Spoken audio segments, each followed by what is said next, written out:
안녕하십니까. 저는 썬데이 스쿨을 담당하고 있는 한혜현 목사라고 합니다. 여러분 잘 들리시나요? 감사합니다. 오늘은 저희가 고린도 후서의 첫 부분을 함께 나누면서 자비의 아버지, 우리에게 위로의 하나님이 되시는 우리 아버지에 대해서 함께 나누려고 합니다. 제가 세 가지 은혜를 함께 나누려고 가지고 왔는데요. 첫 번째로 하나님은 우리에게 고통을 주는 분이 아니라 고난 중에 있는 우리를 위로하시는 분이라고 본문은 이야기하고 있습니다. 여러분, 우리가 많은 인생의 순간들 속에서, 특히 고통의 순간들 속에서 하나님을 오해할 때가 얼마나 많은지 모릅니다. 또 원망할 때도 많이 있죠. 그런데 왜 그러냐면 이 끔찍한 고통을 주신 분이 하나님이라고 생각하기 때문에 그렇다는 것입니다. 근데 제가 지난주에 토요 새벽 설교를 준비하면서 여러분 누가복음 15장에 보면 잃어버린 세 가지의 비유가 등장합니다. 첫 번째는 100마리의 양 중에 한 마리를 잃은 양의 비유, 그리고 10 드라크마 중에서 한 드라크마를 잃어버린 한 여인의 비유, 그리고 마지막으로 두 아들을 잃어버렸다가 다시 그 아들을 맞아들이는 용서하는 아버지의 비유. 이렇게 세 가지 비유 중에서 제가 마지막 세 번째 비유를 가지고 말씀을 준비하는데요. 그 말씀의 직접적인 해석과는 상관없이 아주 재미있는 부분을 발견했습니다. 제가 누가복음 15장 12절에서 15절을 세번역 버전으로 읽어드리겠습니다. 작은 아들이 아버지에게 말하기를 아버지, 재산 가운데서 내게 돌아올 몫을 내게 주십시오 하였다. 그래서 아버지는 살림을 두 아들에게 나누어 주었다. 며칠 뒤에 작은 아들이 제 것을 다 챙겨서 먼 지방으로 가서 거기서 방탕하게 살면서 그 재산을 낭비하였다. 그가 모든 것을 탕진했을 때 그 지방에 크게 흉년이 들어서 그는 아주 궁핍하게 되었다. 그래서 그는 그 지방의 주민 가운데 한 사람을 찾아가서 몸을 의탁하였다. 그 사람은 그를 들로 보내서 돼지를 치게 하였다. 라는 내용입니다. 여러분, 이 비유 속에서 작은 아들, 우리가 탕자라고 이야기하는 이 작은 아들은 인생의 바닥을 치는 경험을 하게 됩니다. 그런데 이 고난을 누가 초래했을까요? 그 시작은, 그리고 그 끝도 바로 작은 아들의 잘못된 선택이었습니다. 작은 아들은 아버지에게 자신의 몫을 달라고 당당하게 요구해서 그 몫을 받아내었고 그 몫을 다 챙겨서 먼 지방으로 갔고 거기에서 방탕하게 살면서 가진 모든 것을 탕진합니다. 여기에 한 가지 외부적인 요소가 더해지는데요. 그 지방에 흉년까지 든 것이죠. 생각해보면 이 모든 과정 속에서 고난의 상황에 대한 책임은 작은 아들에게 있었습니다. 그가 스스로 아버지에게 자신의 몫의 유산을 요구했고 그 재산을 받아서 집에 있어도 되는데 하필 흉년이 들 것도 모르고 그 먼 지방을 선택해서 그리로 가서 그 재산으로 사업을 하거나 건설적인 일에 투자할 수도 있었는데 방탕하게 사는데 그 모든 재산을 써버립니다. 그렇다면 우리가 하나님을 원망했던 그 순간들의 우리의 고난은 누구의 책임이었을까요?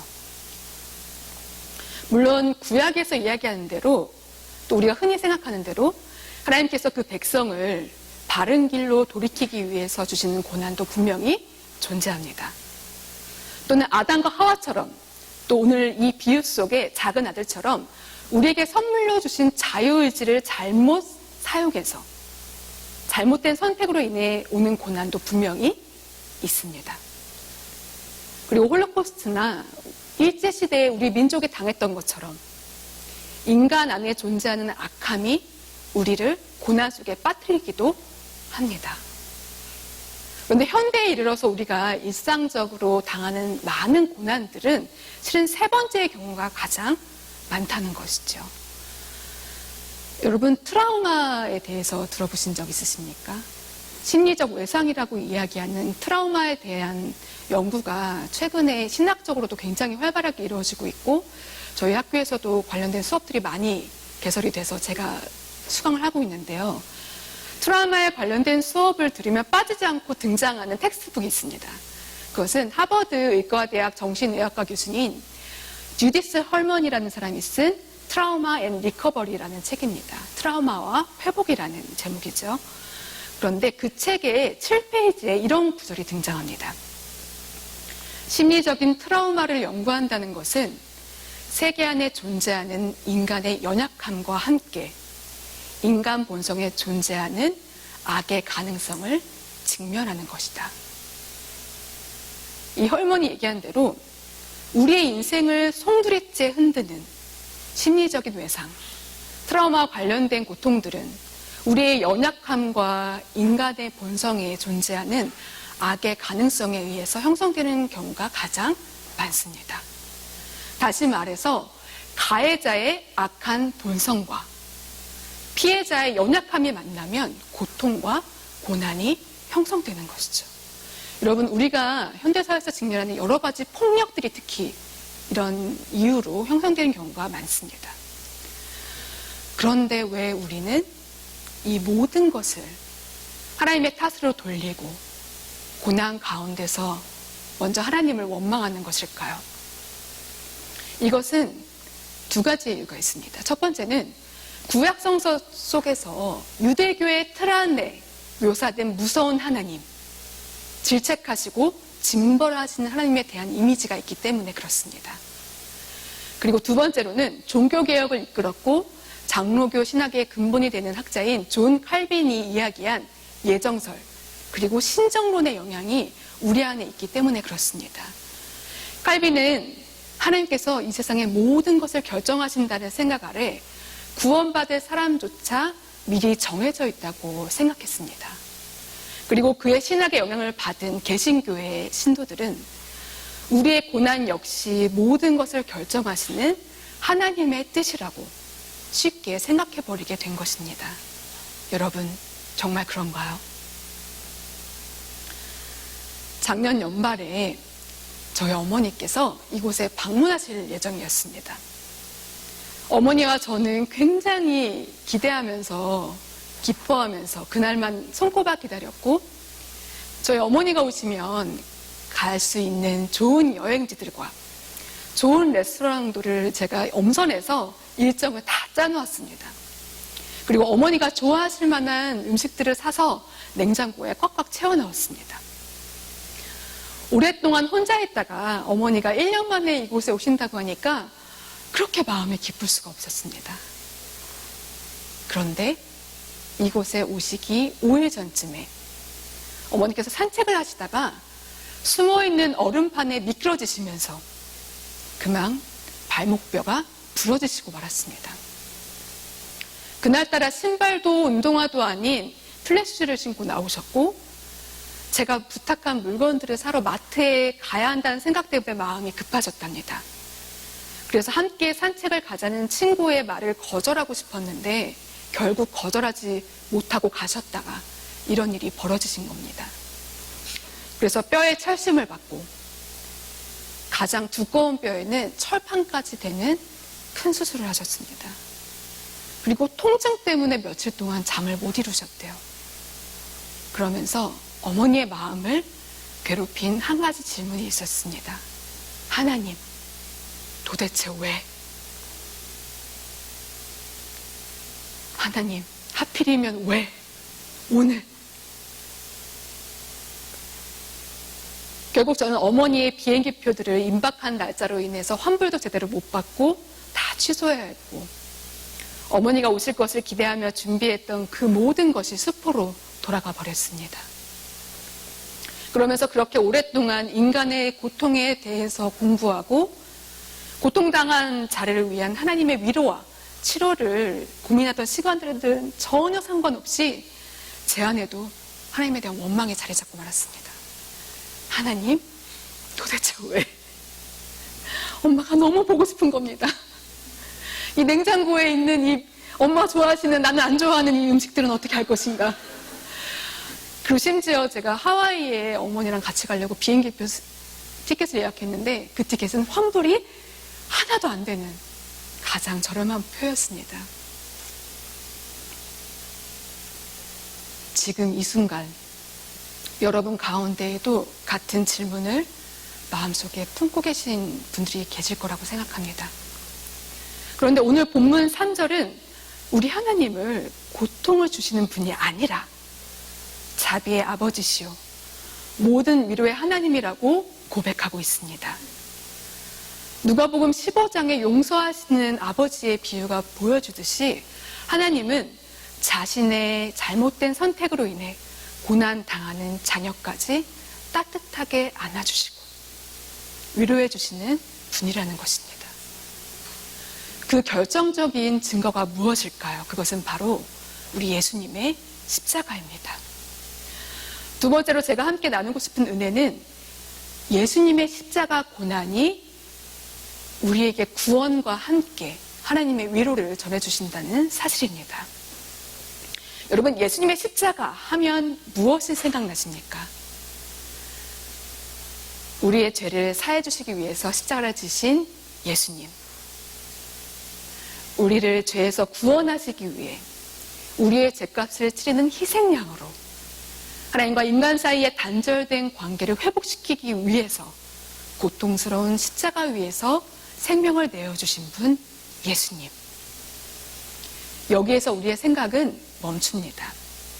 그런데 이렇게 우리가 구원의 의미에만 집중하는 동안 놓쳐버리는 중요한 부분이 있습니다. 그것은 예수님의 십자가가 보여주는 고난받는 자에 대한 하나님의 위로와 함께하심 그리고 사랑입니다.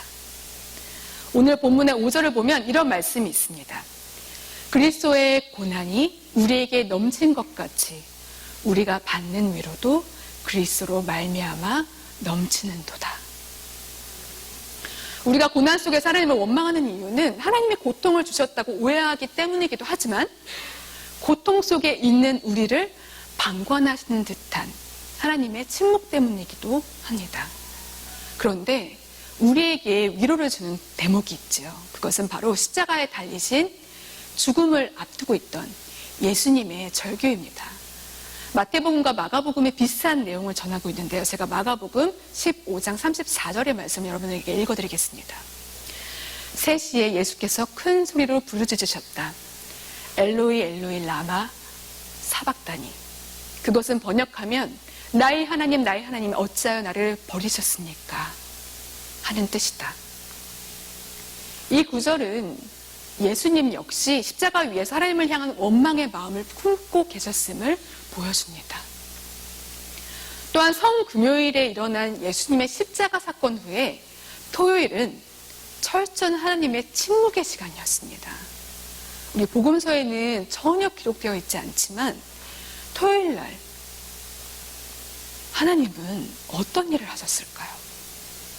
하나님은 왜 토요일에 아무 일도 하지 않으셨을까요? 현대 신학자들은 이 성토요일이라는 시간을 통해서 우리가 고난 중에 경험하는 하나님의 부재하심과 침묵을 설명합니다. 그 대표적인 학자가 보스턴 대학교에서 조직신학을 가르치시는 셜리 램보라는 학자인데요. 이 학자는 발타자르라는 사람이 이야기한 성토요일의 개념을 가지고 와서 죽음과 삶의 중간지대였던 토요일, 철저하게 하나님께 외면당한다고 생각했던 이 시간 속에서 하나님은 사랑의 성령으로 함께하고 계셨고 부활의 날을 준비하고 계셨음을 강조합니다. 천국의 향기로서의 성령, 하나님의 숨인 성령, 우리 안에 소망이 넘쳐 흐르게 하는 성령, 생명의 힘이 되고 숨결이 되는 성령, 새롭게 하시는 성령이 언제나 우리 안에 함께하고 계시다는 것입니다. 여러분이 고통을 받는 그 순간에도, 그리고 지금 이 순간에도 성령께서 여러분 안에 사랑의 영으로 함께하고 계시다는 사실을 잊지 마시기 바랍니다. 이민 생활을 하시고 또 유학 생활을 하시면서 나를 전적으로 지지해주는 가족들과 또 사랑하는 사람들과 떨어져서 여러분이 얼마나 외로운 시간들을 견뎌내셨는지 잘 알고 있습니다. 왜냐하면 저도 그 중에 한 사람이니까요. 여러분 외로울 때 참 많으시죠? 그런데 모든가 나를 떠난 것 같고 아무도 내 곁에 없는 것 같고 버림받은 것만 같은 그 순간에도 여러분 안에 하나님의 숨결로 존재하는 성령의 함께하심을 느낄 수 있는 영적인 민감함이 여러분 안에 있기를 간절히 원합니다. 마지막 세 번째로 하나님의 사랑과 위로를 받으신 여러분, 이제는 고난받는 자의 위로자가 되어주시기 바랍니다. 본문에서 바울은 위로의 하나님과 그분으로부터 넘치는 위로를 받은 우리가 가진 위로의 능력에 대해서 설명합니다.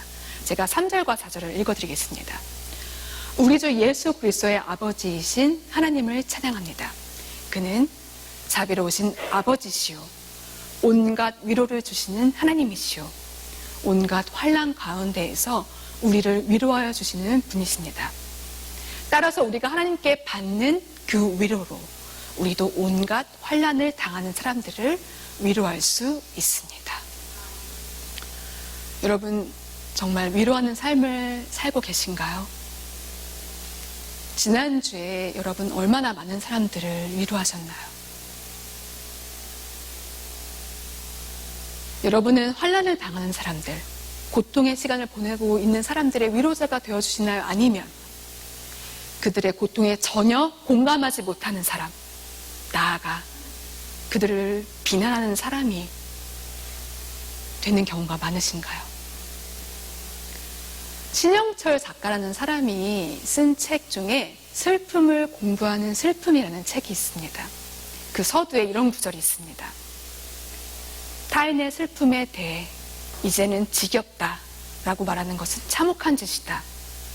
그러니 평생 동안 우리가 해야 할 일이 하나 있다면 그것은 슬픔에 대한 공부일 것이다. 그리고 그 책의 43페이지에서 그는 또 이렇게 이야기합니다.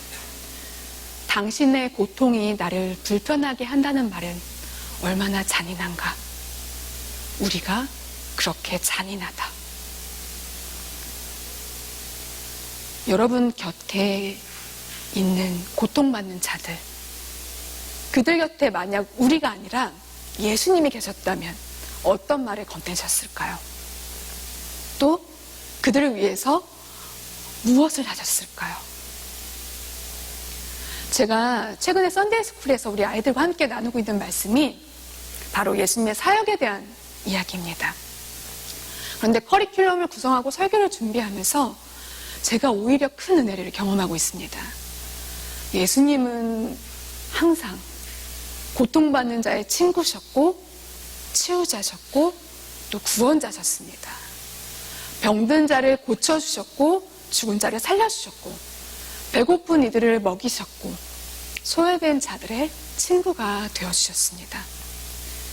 그분이 세상에서 행하신 이 아름다운 일들은 곧 하나님께서 우리를 보실 때 안타까워하시며 꼭 해주고 싶으신 일이셨을 것입니다.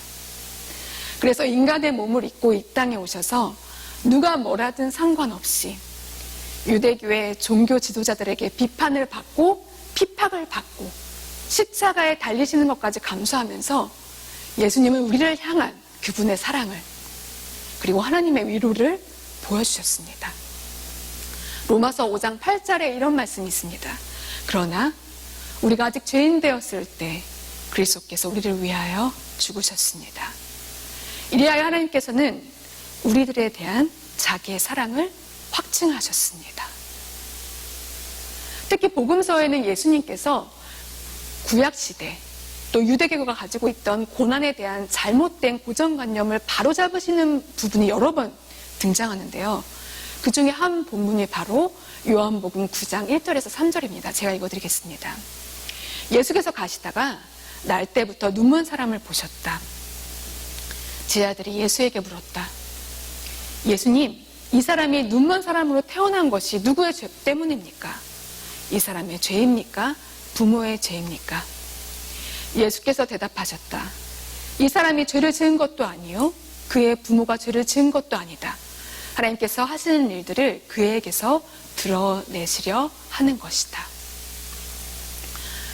우리는 고난받는 자들, 고통받는 자들을 쉽게 부정적으로 판단하고 인과응보의 개념을 도입하면서 모든 것이 그들의 죄 혹은 그 부모의 죄 때문이라고 쉽게 생각합니다.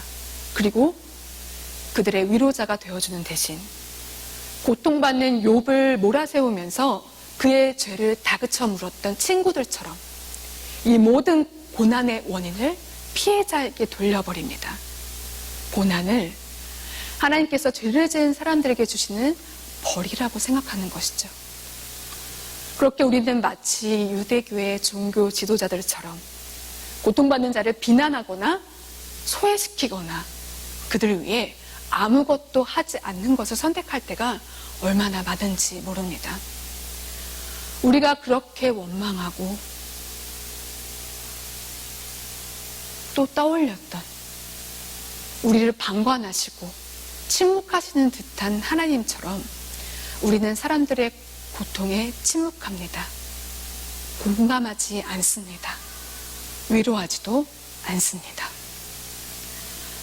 의외로 가까운 사람일수록 특히 가족 사이에서 이런 일들은 더 많이 벌어집니다. 표현을 안 해도 다 알 것이라고 생각하거나 매일 대면하는 상대방의 아픔에 귀를 기울이는 것이 고통스러워서 더 이상 관여하고 싶지 않아지는 것이죠. 그래서 나이 드신 부모님이 여기저기 아프시다고 하는 소리들, 아내가 사는 것이 힘들다고 하는 소리, 남편이 가족의 생계를 책임지면서 감당해야 하는 삶의 무게들에 대해서도 우리는 너무나 가볍게 여기고 따뜻한 말 한마디 건네지 못할 때가 얼마나 많은지 모릅니다. 지난 금요일에 저희 모교회를 섬기신 한 장로님이 계십니다. 이 장로님이 서울에서 오랫동안 직장 생활을 하시다가 은퇴하신 후에 부모님을 모시러 고향에 내려오셨습니다. 근데 이 장로님이 정말 권위적인 모습을 가지고 계세요. 그리고 그 부인 되신 권사님이 계셨는데 정말 잘 섬기시는 분이었어요. 그런데 이 부인 되신 권사님께서 작년에 암으로 세상을 떠나셨습니다. 그리고 나서 이 장로님이 많은 생각을 하셨던 것 같아요. 그래서 금요일 날 그 장로님이 단톡 뭔지 아시죠? 단체 카톡방. 단톡으로 본인이 천국의 아내에게 보내는 회개의 글을 올리셨습니다. 굉장히 길어서 제가 그 앞부분만 이 시간 가지고 왔습니다. 천국의 아내에게 여보 미안하오. 내가 당신에게 많이 소홀한 것 용서하시구려. 당신이 아파할 때 조금만 더 신경을 썼어야 하는데 늘 허약한 체질이라 그러려니 하고 지냈나 보오. 당신의 기억력이 현저히 감퇴될 때 서울에 가지 않고 당신 곁에 항상 함께 했어야 하는데 참으로 미안하오. 약을 제대로 챙겨주었어야 하는데 못한 것 같아 미안하오. 내가 당신을 하늘나라로 떠나보낸 것 같아 가슴이 찢어지네요. 여러분, 우리는 참 어리석게도 가까운 것, 가장 소중한 것일수록 사라지고 나서야 그 존재의 가치를 깨닫게 됩니다. 더 늦기 전에, 기회가 사라지기 전에 여러분이 받으신 그 따뜻한 위로의 온기를, 하나님이 주신 그 따뜻한 사랑을 주변 사람들에게 전해주시는 삶을 사시는 여러분이 되시길 바랍니다. 우리에게는 충분한 위로의 능력이 있습니다. 왜냐하면 우리와 함께 하시는 위로의 하나님이 항상 우리와 함께 하시기 때문입니다. 함께 기도하시겠습니다. 자비와 위로의 하나님, 오늘 함께 나눈 말씀을 통해서 고난 가운데 있는 우리를 위로하시는 하나님의 따뜻함을 경험하게 하심에 감사합니다. 여전히 우리의 삶은 수많은 문제와 고난들에 휩싸여 있지만 당신께서 사랑의 영으로 우리와 함께 하시기에 우리는 이 모든 것을 넉넉히 이겨낼 수 있습니다. 우리의 삶에 항상 함께 하시는 하나님의 따뜻한 동행을 잊지 않게 하시고 그 온기가 우리의 손과 우리의 입술을 통하여서 다른 사람의 삶에도 흘러갈 수 있도록 주여 우리를 도와주시옵소서. 우리의 삶이, 우리의 교회가 하나님의 뜻을 이루는 세상의 빛과 소금이 되기를 원합니다. 우리를 통하여서 위로하신 하나님의 사랑이 세상 가운데 전해지게 하여 주시옵소서. 우리와 함께 이 땅 위에서 고난당하시고 우리를 위해 십자가를 지신 예수 그리스도 이름으로 기도합니다. 아멘.